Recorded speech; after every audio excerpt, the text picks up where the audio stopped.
Okay, so we're going to continue. This is part 2. Today we're talking about, again, the series Permanence versus Temporaries, or Temporaries versus Permanence. Today we're dealing with the takeaways. We're dealing with the takeaways from the my third book, which is Agaphileros C, 8 Movements to the Love of a Lifetime. So the takeaways are little snippets of what went on in the movement. And so we're just dealing with the takeaways. We're just going to go through all the takeaways. And we wanted to pause to bring to light a young man by the name of Amnon in the book of 2 Samuel chapter 13. Movement 13 is where the story of Amnon is put together. And there's just so much in there, but we just want to just touch on this right here, the temporariness, I would say, of Amnon, a young man that's lined up to be a future king. He's possibly he could be the future king. He's one of the king's sons, so he might be a future king. So he is now, as the story develops, we see he's in love with his half-sister Tamar. Tamar's brother is Absalom. So Absalom and Tamar, brother and sister for King David, with one mother. Amnon, who is another son of David by another mother. So they're half-brothers, half-sisters, or what we call step-brothers and step-sisters. Amnon, the Bible says, in the Amplified Bible, let's start at verse 1. Chapter 13, or movement 13. Absalom, son of David, had a fair sister. I mean, she was beautiful, whose name was Tamar. And Amnon, her half-brother, son of David, loved her. Now, let me pause there to say, again, let me counsel you as a person who's lived a while. I haven't seen everything, but I've seen enough to let you know, when you begin interaction with people and they start talking about the word love, you have got to identify quickly, is this person a temporary or is this person a permanent?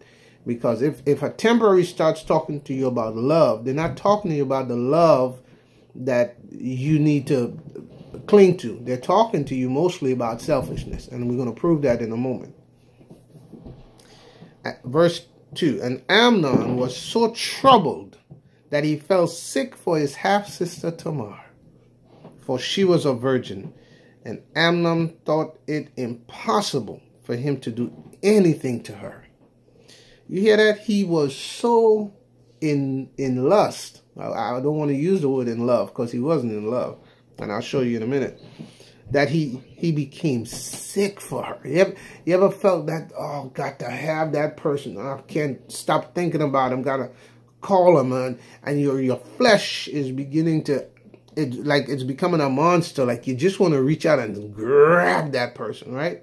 So now he is becoming sick, and he's sick in his head for this young girl, Tamar. So verse 3, but Amnon had a friend, oh God, a friend, the Bible says, whose name was Jonadab, son of Shemaiah, David's brother. And Jonadab was a very crafty man. He deserves a whole section by itself. Jonadab is something else. He is the one that's going to give Amnon a way to get Tamar. Okay? This is his cousin. He stays in the palace. He hangs around. This is the king's nephew. So he hangs around the palace, sees Amnon looking down, and he says, "What's wrong with you, bro? What's wrong?" And Amnon says, "Man," in the next verse, he says, "I love Tamar. I love Tamar. I lust Tamar. I've got to have Tamar." He doesn't know what to do. Jonadab, verse 5, tells him what to do in order to get Tamar. This is the kind of friend he has, and that's why I'm telling you, so you have to be careful as young men, young women, as men and women, period. The people that you connect with will often take you down the path of destruction or death, and destruction and death, or life and happiness. Remember what I began in the beginning with and said about the evil desire. When it goes into the heart of someone who's a temporary, it'll bring forth a tree of death. So here's the weave and the web of death being put together.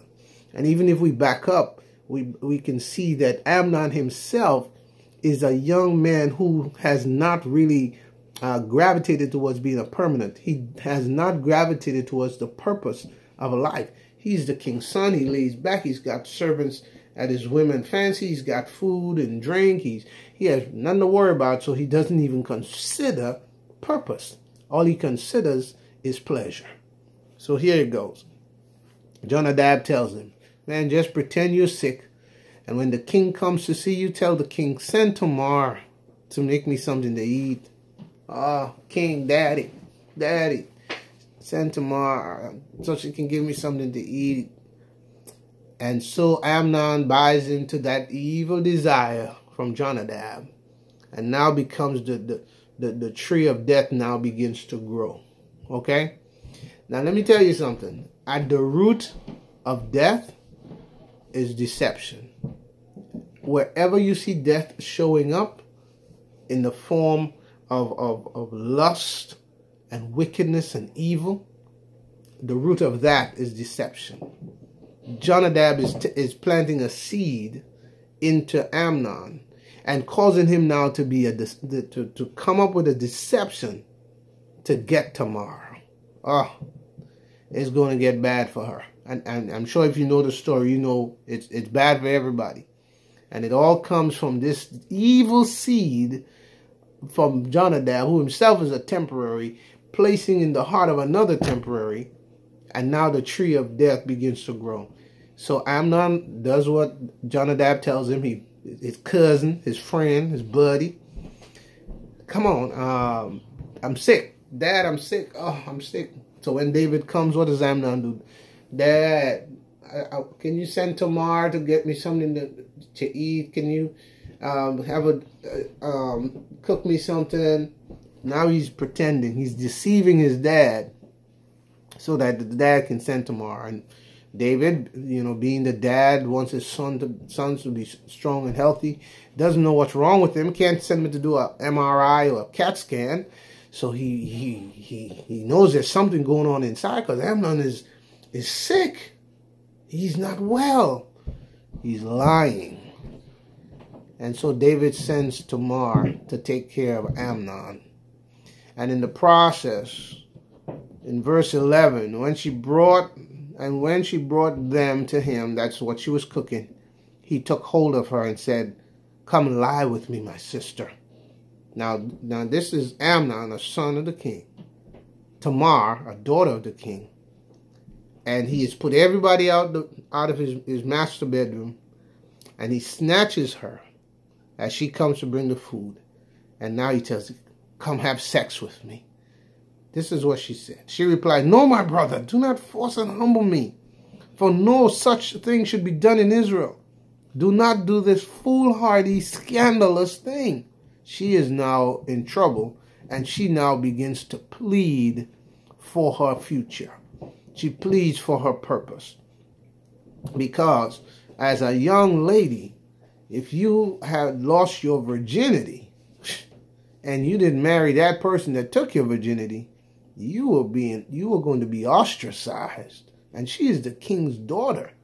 Princes are looking to get married to her, and she's beautiful. And she's David's daughter. Her stock is very high. So she's telling him, you know, my stock is high, your stock is high. Don't do this thing, because now you're going to drop my stock to zero, and you're going to be looked at as doing something foolhardy and scandalous. And she said, how could I rid myself of my shame? She said, don't do this, because you're going to bring me to shame.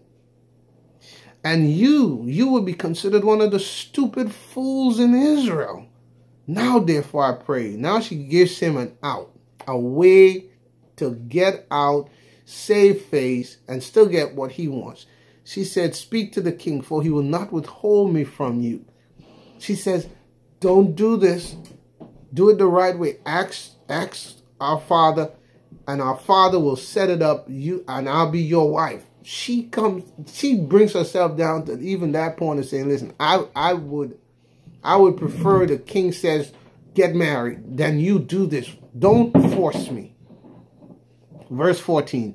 but he would not listen to her. Now, doesn't that sound familiar? That's a temporary at work. Lust has blinded his eyes and deafened his ear. He would not listen. He would not listen. And the Bible says, and being stronger than she, he forced her and lay with her. He raped her, took her virginity in his master bedroom, pretending to be sick. He forced her. Couldn't see what she was saying, couldn't hear what she was saying, wouldn't consider what she was saying. The tree of death that was in his life had now come, and it had grown. And here were the fruits: deception, lying, raping, shame. Now the lust, what he thought was love, the lust had now come to full fruition. Now, I know this is a sensitive topic when talking about rape, because there have been a lot of women that have been taken advantage of by men. I heard one of our most celebrated artists, a female artist, on a documentary the other day from Trinidad and Tobago.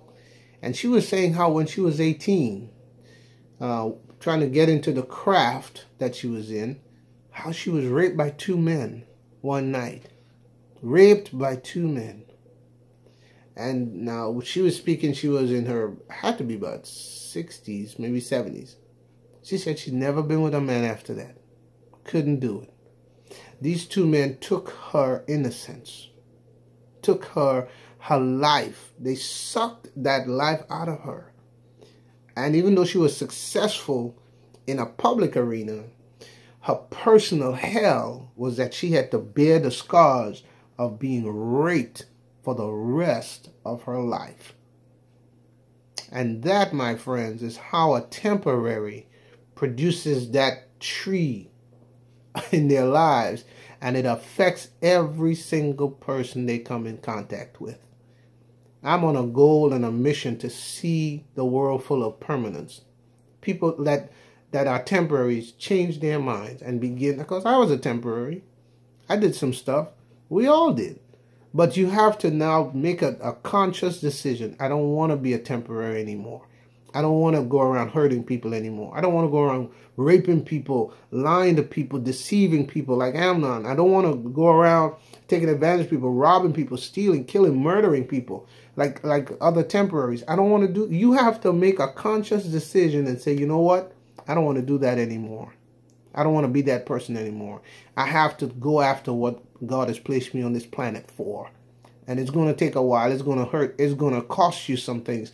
But at the end of the day, when you pursue purpose rather than pleasure, you win God's grace and favor. I'm going to come back with our 3rd installment for today shortly. Stay tuned.